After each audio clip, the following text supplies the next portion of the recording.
কুরবানি গরু বাঁধা আছে, এসে বলছে এখানে কুরবানি হতে দেবো না, এখানে কুরবানি বন্ধ। এখানে হিন্দুস্তানি বোরকা পরা চলবে না। কি হিন্দুস্তান? কেন বোরকা খুলবো? কেন বোরকা খুলবো? বোরকা খোলো তুমি। মাংস নিষিদ্ধ নয়, মাংস তো পশ্চিমবাংলা, গোস্ত পশ্চিমবাংলা বৈধ। তাহলে বৈধ জায়গায় কেউ যদি খায় অসুবিধা কোথায়? যদি নিষিদ্ধ হয়ে যায়, কেউ যখন খেলে তাহলে আইনের বিরুদ্ধে কাজ করবে। আর যারা ভাবে যদি আজকে গোমাংস নিষিদ্ধ হবে, কালকে মুরগির মাংস মাছ করে খেতে দেবে না।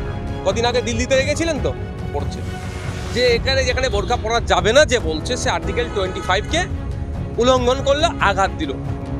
পুরুষোত্তম রাম ঠাকুরের জীবনী পড়েনি বলে এরা ওই রকম করছে। আমি বলবো যারা জয় শ্রীরাম স্লোগান দিচ্ছেন 100 বার দেবেন, তাদের ইচ্ছা ধর্মীয়, কিন্তু পুরুষোত্তম রাম ঠাকুরের জীবনী পড়ুন। পুরুষোত্তম রাম ঠাকুর প্রজা হিতৈষী ছিলেন, প্রজাদের জন্য তিনি তার সংসার ছেড়ে দিয়েছিলেন, এটা মানতে হবে। এখন হিন্দু হিন্দু ভাই ভাই করছে, আর এই ধরনের অন্যায় কাজগুলো যারা করছে তাদের সাথে ঘুরছে। 25 বলা আছে যে আপনি মানে মানুষ ধর্মচারণ, ধর্ম প্রসার, ধর্ম বিস্তার করার পূর্ণ স্বাধীনতা দিয়ে আছে। বোরকা পরাটা ধর্মচারণের মধ্যে পড়ছে। যে এখানে যেখানে বোরকা পরা যাবে না, যে বলছে সে আর্টিকেল 25 উল্লঙ্ঘন করলে আঘাত দিল। এই আঘাত দেওয়ার ফলে কলকাতা পুলিশ এখনো পর্যন্ত তাকে গ্রেফতার করেছে কি আমার কাছে কোনো খবর নেই। ওকে গ্রেফতার করা দরকার, সে সংবিধানে আর্টিকেল 25 আঘাত দিয়েছে। এই ধরনের কথাবার্তা আমরা উত্তরপ্রদেশ, মহারাষ্ট্র, হরিয়ানাতে দেখতাম, যে মুখ্যমন্ত্রী বলছে পশ্চিমবাংলায় সংখ্যালঘুরা আমার আমলে সুরক্ষিত। তাহলে সেই মুখ্যমন্ত্রীর আমলে তো সংখ্যালঘুদের উপরে এই ধরনের দমনপীড়ন হচ্ছে কেন? তাহলে এই সংখ্যালঘু তোষণের নামে সংখ্যালঘু শোষণ হচ্ছে। এটাই পশ্চিমবাংলায় প্রথম নয়। ইতিপূর্বে বছর 2 আগে টেট পরীক্ষা দিতে যখন যাচ্ছিল আমার হিন্দু সমাজের মা বোনেদেরকেও আধিকারিকরা কি করেছিল, শাখাপালা খুলিয়ে পরীক্ষা কেন্দ্রে পাঠিয়েছিল। বলছে নাকি ওখানে কেউ নকল করে নিতে পারে, মানে এটা হতে পারে শাখাপালা দিয়ে কেউ নকল করবে। কিন্তু তখন আমরা বিরোধিতা করেছিলাম, রাজ্য প্রশাসনের আমরা তীব্র সমালোচনা করেছিলাম। গত 2 দিন আগে যে ঘটনা ঘটেছে তারও আমরা তীব্র সমালোচনা করছি। যারা এই ধরনের কাজ করছে আমার মা বোনেদের, চাই হিন্দু ধর্মের হোক চাই মুসলমান ধর্মের হোক, তাদের ইজ্জত, তাদের ধর্মীয় আচরণের উপরে যারা আঘাত দিতে চাইছে তাদের বিরুদ্ধে আমরা বরাবরই অবস্থান ছিলাম, এখনও আছি। একটা জিনিস চেপে দেওয়া হয়েছে, কিছুদিন আগে ক্যানিং এ 3 জন পাঞ্জাবি পরা মুসলিম আলেমকে বাংলাদেশি বলে হেনস্থা করা হয়। মুসলিম মানে কি বিদেশি? দেখুন ব্যাপারটা হচ্ছে এখানে এরপরে অনেক ঘটনা ঘটেছে। যে হেনস্থা করেছে সে একটা থানার কনস্টেবল, তার পরবর্তীতে সে নাকি একটা মাফি চেয়েছে, সেই জন্য হচ্ছে। কিন্তু একটা দেখুন, একজন থানার কনস্টেবল মিনস একজন পুলিশ, সেই পুলিশের কাছ থেকে আমরা সবসময় পজিটিভ রাখবো। সেই পুলিশ যদি দাদাগিরি মস্তানি করে, এটা তো মেনে নেওয়া যায় না। এটা পশ্চিমবাংলাতে এখন অহরহ ঘটনা ঘটছে। পুলিশ তার ক্ষমতা দেখিয়ে কারো তোলাবাজি করছে, সব পুলিশ নয়, কিছু পুলিশ তোলাবাজি করছে, অন্যায় যত রকম করছে, পুলিশ সার্টিফিকেট দিয়ে সে বেঁচে যাচ্ছে। এগুলো বন্ধ হওয়া দরকার। দেখুন পুরুষোত্তম রাম ঠাকুরের জীবনী পড়েনি বলে এরা ওই রকম করছে। আমি বলবো যারা জয় শ্রীরাম স্লোগান দিচ্ছেন 100 বার দেবেন, তাদের ইচ্ছা ধর্মীয়, কিন্তু পুরুষোত্তম রাম ঠাকুরের জীবনী পড়ুন।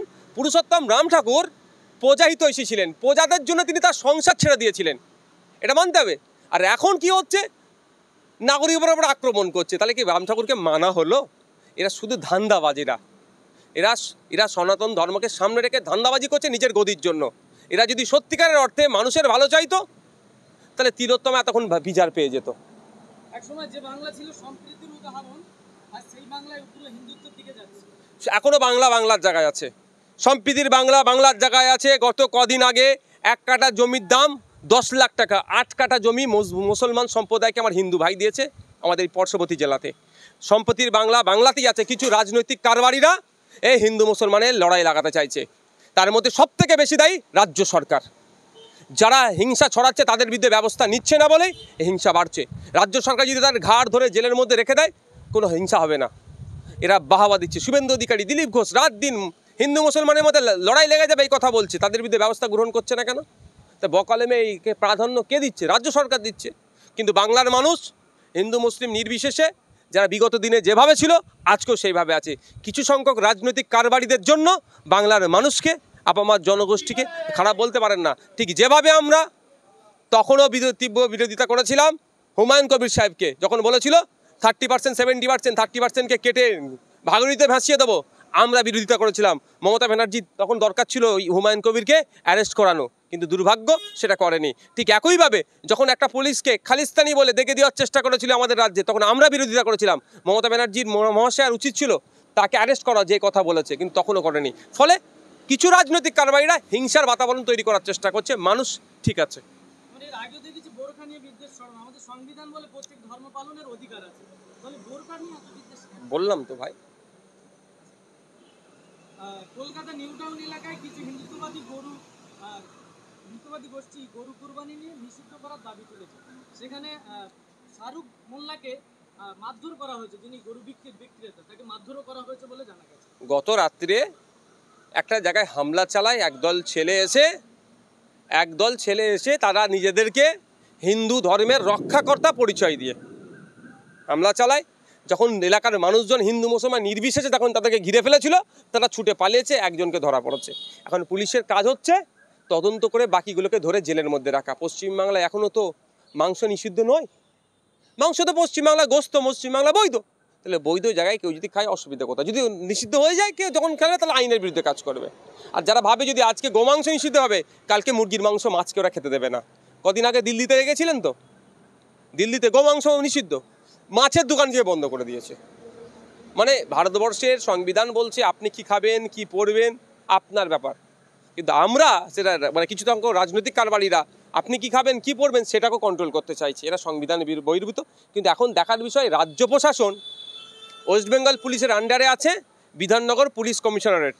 তো বিধাননগর পুলিশ কমিশনারেট এই সমস্ত দেশদ্রোহীগুলোকে, সমাজ বিরোধীদের বিরুদ্ধে কী ব্যবস্থা গ্রহণ করছে সেটা দেখার বিষয়। কিন্তু একটা জিনিস আমরা দেখলাম যে যুবক ওইভাবে অত্যাচার করেছে বা মারধর করেছে, তার সাথে শুভেন্দু অধিকারীর সঙ্গে জড়িত ফটো থেকে ধরে বিভিন্ন পোস্ট দেখা গেছে। তাহলে কি এটা বিজেপির কোনো চাল হতে পারে? তো আবার নতুন করে বলতে লাগবে। বিজেপি এমন কোনো ইস্যু নেই যে ইস্যুকে সামনে রেখে ভোটে মুখ খুলতে পারবে। শুভেন্দু অধিকারী চিৎকার করছে, যদি প্রশ্ন করি যে সেন্ট্রাল তো আপনাদের হাতে আছে, একটা সেন্ট্রাল ইউনিভার্সিটি আনলেন না কেন, এমস দুটো নিয়ে আসলেন না কেন, সেন্ট্রাল প্রজেক্ট রাজ্যে নিয়ে আসলেন না কেন, ব্যর্থ হয়েছে। তাহলে উত্তর দেওয়ার কিছু নেই, কারণ হিন্দু ভাই করছে আর এই ধরনের অন্যায় কাজগুলো যারা করছে তাদের সাথে ঘুরছে।